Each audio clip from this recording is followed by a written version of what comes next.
phone addiction is ruining my relationship with God. This person goes on to write, I'm 13 years old and I've been struggling with phone addiction for over a year now. I could feel how it has affected my relationship with Christ. I wish I had the strength to overcome this, but it feels like I get sucked in and I just can't stop scrolling. I've tried deleting apps, setting screen time limits, and using screen time management apps, but I still end up pushing through these barriers just to watch a few videos on TikTok. I feel like this endless scrolling has kept me from being the best version of myself. I've replaced reading books and other activities that would benefit my health and help me in school with spending time on my phone. I'm wondering if anyone else has dealt with something similar and found a way to overcome it for good. Great question. I think this is such a great question because there's so many people dealing with screen addiction. That is so real and it's not fun to talk about. Adults are dealing with it, especially once you get work involved.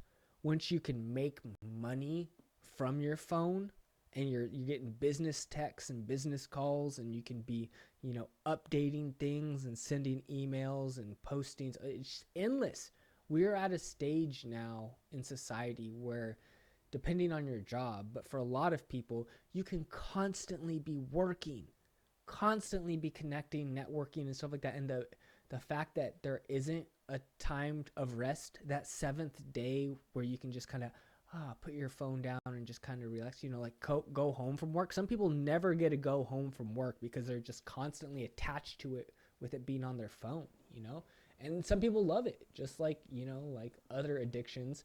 Just because it's ruining their life in different ways doesn't mean they don't take some pleasure in the, doom scrolling kind of thing. And, I really want to pose like this question to all of you. What would you recommend this person do? Is it just getting like one of those older phones where you can't do it, like one of the flip phones? I had a Nokia. My first phone ever was the Nokia, and there was no internet on it. And I would still spend so much time playing Snake and other of those games that came preloaded with a couple games. You can't. I would sometimes just like be playing with the numbers, be putting people in the contact list. Excuse me. So I think that it's kind of a difficult question. Let's see what these people have to say. This person said, ask your parents to get an older phone that won't support newer apps. Yeah, I mean, that's kind of what I said right now, but at the same time, I feel like it's a little not really addressing the problem. It's more of like a band-aid. This person says, phone addiction sucks. Try to separate it from you little by little. That's exactly what I want to do now.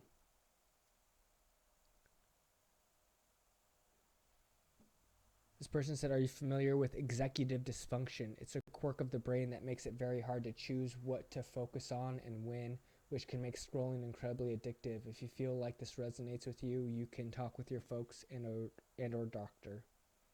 This person says, you don't have the strength to overcome it. You're a kid and kids have little impulse control. Obviously, your parents don't care about your brain very much or they would have intervened. Ooh, harsh. Do your Christian parents let you look at anything you want, or do they set restrictions? Forget about your relationship with Christ.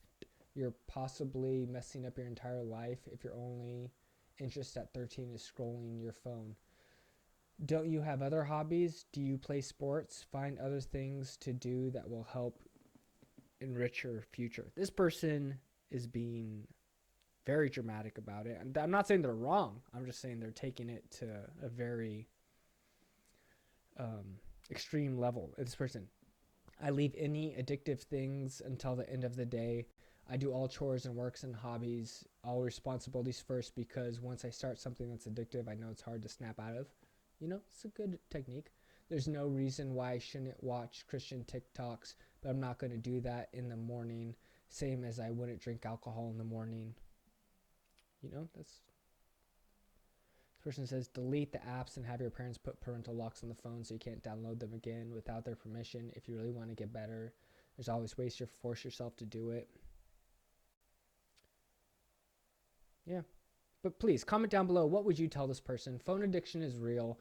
It ruins our life, as in we kind of, it sucks up the time that we could be spending on other things that we could be pursuing and building other interests and hobbies and stuff like that. So it can be, it's a real thing. So what would you tell this person? And you never know who you're going to help in the comment section here. Even if it's something I've said, the way you word it might be different, and it might resonate with someone in a different way. This is a real thing. And I know that one person I said was being kind of dramatic, but I don't necessarily think they're wrong. It's just the way they said it was kind of, a little harsh. And, but maybe they have personal experience that brings them to that level of, you know, anger with this kind of issue. But as always, I hope you're having a great day, a wonderful day. Please go for a walk, spend some time with your family, pet your dog or cat, and I hope you have a great day. Peace.